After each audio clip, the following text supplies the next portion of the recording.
Welcome to বৈঠকি educational institute. আমরা এসএলএসটির life সায়েন্সের একটি টপিক আজকে পড়ব, যেটা 9, 10 এবং 11, 12 দুটোই কভার করবে। সেটি হলো রিপ্রোডাকশন ইন ফ্লাওয়ারিং প্লান্টস। যে কোনো জীবের ক্ষেত্রে যদি আমরা দেখি তার বংশগতি এগিয়ে নিয়ে যেতে হয়, তাকে কি করতে হবে? প্রজনন করতে হবে। তো প্রজননে জীবের ক্ষেত্রে 3 ধরনের প্রজনন আমরা দেখতে পারি, পদ্ধতি দেখতে পারি। একটি হচ্ছে অঙ্গজ জনন বা ভেজিটেটিভ রিপ্রোডাকশন, দ্বিতীয়টি হচ্ছে অযৌন জনন বা আসেক্সুয়াল রিপ্রোডাকশন,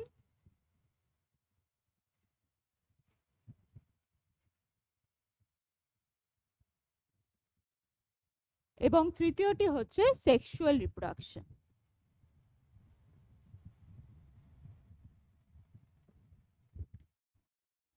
অঙ্গজ জনন বা ভেজিটেটিভ রিপ্রোডাকশন, আসেক্সুয়াল রিপ্রোডাকশন এবং সেক্সুয়াল রিপ্রোডাকশন, এই 3 ধরনের জননী প্রকার জননী আমরা উদ্ভিদের মধ্যে দেখতে পাই। আজকে আমাদের আলোচ্য বিষয় হচ্ছে sexual reproduction in flowering plants, অর্থাৎ সপুষ্পক উদ্ভিদের মধ্যে যৌন জনন।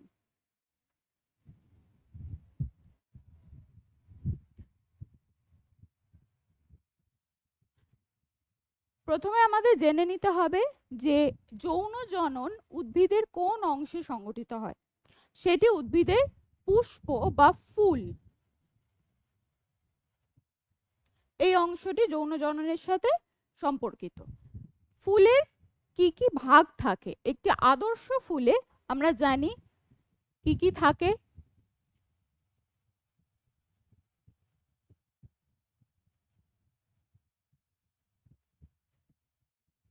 পুষ্পাক্ষ থাকবে, পুষ্পবৃন্ত থাকবে,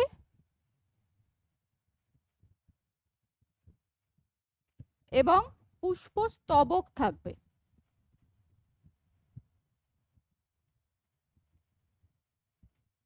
পুষ্পবৃন্ত বা পেডিসেল, পুষ্পাক্ষ বা থ্যালামাস এবং পুষ্পস্তবক বা ফ্লোরাল হোলস।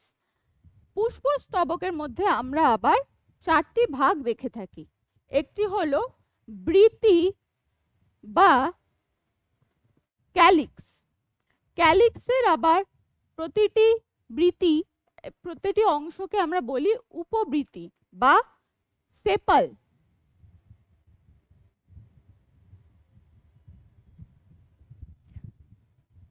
পরবর্তী বৃতির ভেতরের অংশ হচ্ছে দলমণ্ডল বা কোরোলা।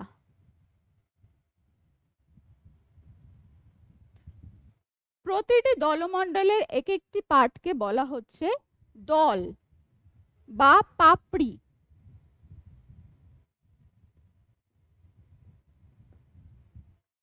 যেটাকে ইংলিশে বলা হচ্ছে পেটালস। তার ভেতরের অংশটি হচ্ছে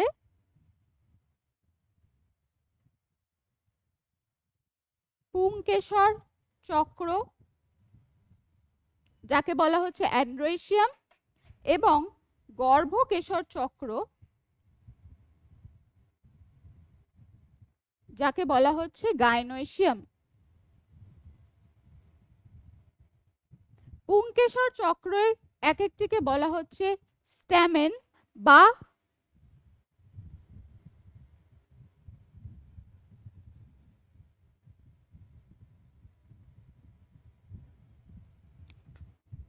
আর গর্ভকেশরের একটি থাকে, সেটিকে বলা হচ্ছে পিস্টিল। পুংকেশর চক্রের পুংকেশরগুলি, এক একটি পুংকেশর হচ্ছে মেল রিপ্রোডাক্টিভ অর্গান বা পুং স্তবক হিসেবে কাজ করে, এবং গর্ভকেশর চক্রের কে বলা হচ্ছে স্ত্রী জনন স্তবক। আজকে আমরা এবার ডিটেলসে পড়বো একটু স্ট্যামেনের গঠন বা পুংকেশরের গঠন।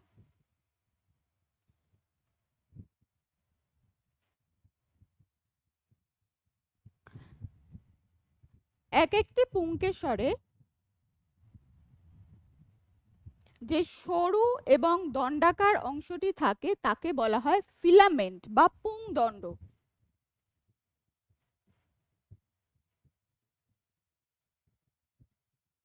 এবং ওপরে যে স্ফীত থলির মতো অংশ এটাকে বলা হচ্ছে অ্যান্থার বা পরাগধানী।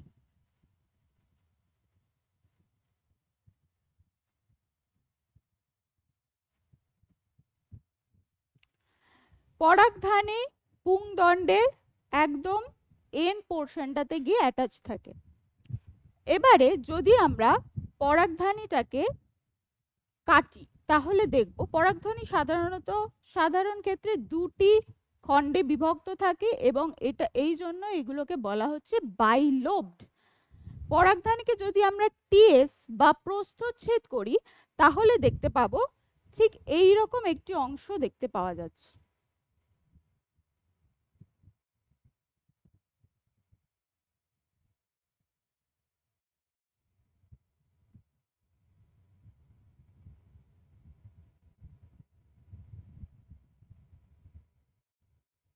এক একটি খণ্ডে দুটি করে পরাগথলি থাকে, এক একটি খণ্ডে দুটি করে পরাগথলি থাকে।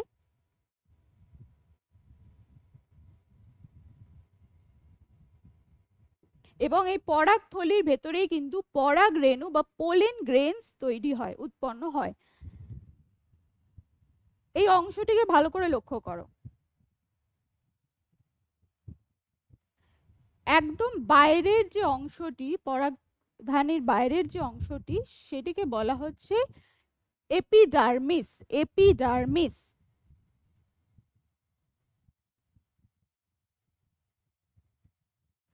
এপিডার্মিস এবং তার ভেতরে যখন পরাগধানী একদম উৎপন্নের সময়তে তার ভেতরে যে অংশ হাইপোডার্মাস, সেই হাইপোডার্মাসের আর্কিস্পোরিয়াল কোষ থেকে উৎপন্ন হয় পরাগথলিগুলো, যেখানে পরাগরেণু সৃষ্টি হবে। এবং এক্ষেত্রে দেখা যাচ্ছে এপিডার্মিসের যে ভেতরের স্তর বা লেয়ার তাকে আমরা বলছি এন্ডোথেশিয়াম।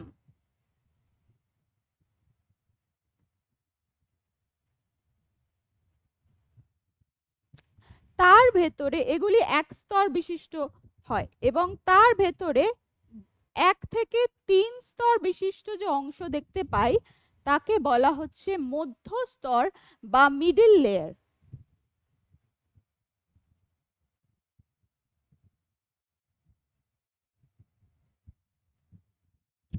তার ভেতরে থাকছে এক স্তর বিশিষ্ট যে স্তর তাকে বলা হচ্ছে ট্যাপেটাম।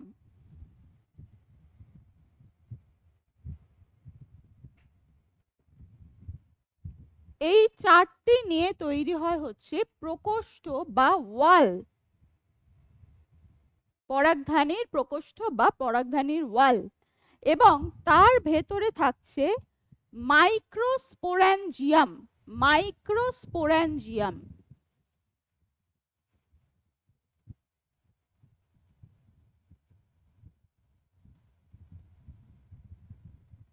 মাইক্রোস্পোরাঞ্জিয়াম কথাটির অর্থ কি?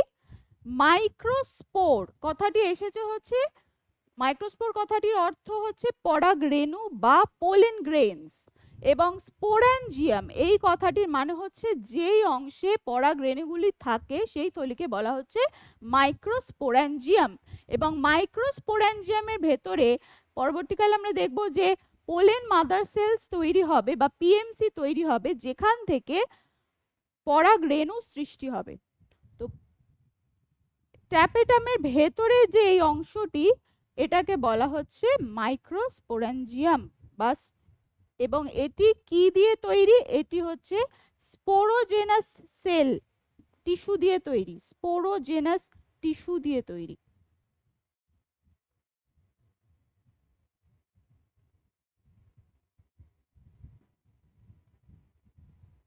স্পোরোজেনাস টিস্যু দিয়ে তৈরি। এই স্পোরোজেনাস টিস্যুটি পরবর্তীকালে বারবার বিভাজিত হয় এবং এর থেকে তৈরি হবে pollen mother sell. Pollen mother sell.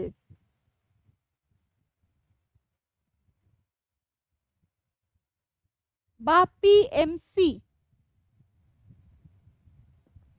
এই পোলেন মাদার সেলই পরবর্তীকালে মেয়োটিক বিভাজন হয়ে সেটা তৈরি করবে টেট্রাড বা টেট্রাস্পোরস, যেটা পোলেন গ্রেনস। এবারে দেখো, যদি দেখি এই যে ওয়াল, এই ওয়ালের মধ্যে ওপরের যে তিনটি প্রকোষ্ঠ বা লেয়ার, সেগুলোকে কি বলছে, সেইগুলো আমাদের এদের সাহায্য করছে আত্মরক্ষার কাজে, মানে ভেতরে যে স্পোরাঞ্জিয়াম আছে তাকে রক্ষা করতে সাহায্য করছে।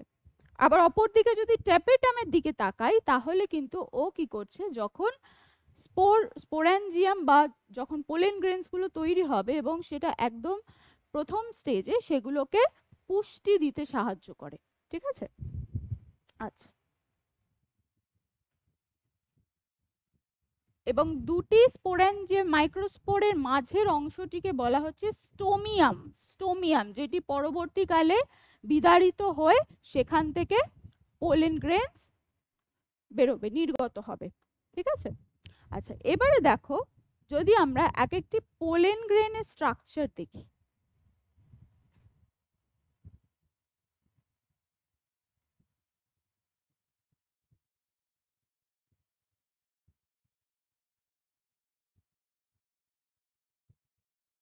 যদি পোলেন গ্রেনের স্ট্রাকচার দেখি, পোলেন গ্রেনের সব থেকে বাইরের যে স্ট্রাকচারটা, বাইরে একটি লেয়ার থাকে যেটাকে বলা হচ্ছে স্পোরোপোলেনিন। সেই পদার্থটি স্পোরকে অনেক দিন ধরে থাকতে এবং বিভিন্ন প্রকৃতির মধ্যে কেমিক্যাল বা ফিজিক্যাল যে কোনো রকমের অ্যাকশন থেকে রক্ষা করতে সাহায্য করে, স্পোরোপোলেনিন।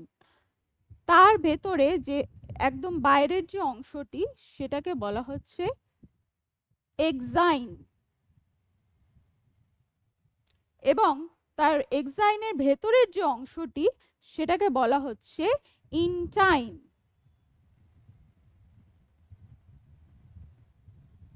এক্সাইন সাধারণত কিউটিনাইজড হয়, মানে কিউটিন জাতীয় পদার্থ দিয়ে তৈরি হয়, এবং ইনটাইন এটি হয় হচ্ছে পেকটিন এবং সেলুলোজ জাতীয় পদার্থ দিয়ে তৈরি। এক্সাইনের আবার দুটি ভাগে ভাগ করা যায়, যথা সেক্সাইন এবং নেক্সাইন।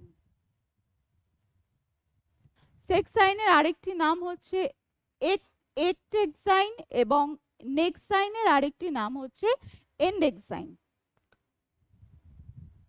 এবং ইনটাইনের ভেতরে থাকছে হচ্ছে সাইটোপ্লাজম, তার ভেতরে সাইটোপ্লাজমের মধ্যে আমরা শ্বেতসার দেখতে পাই, এবং থাকছে নিউক্লিয়াস। এক একটি পোলেন গ্রেন এইরকম হয়। এই পোলেন গ্রেন গুলোই পরবর্তীকালে দেখি আমরা যে যখন কার্পেলের ওপর বা গর্ভমুণ্ডের ওপরে যায় এবং সেখানে পোলেন টিউব তৈরি করে এবং যে মেল গ্যামেট সেগুলোকে রিলিজ করতে সাহায্য করছে।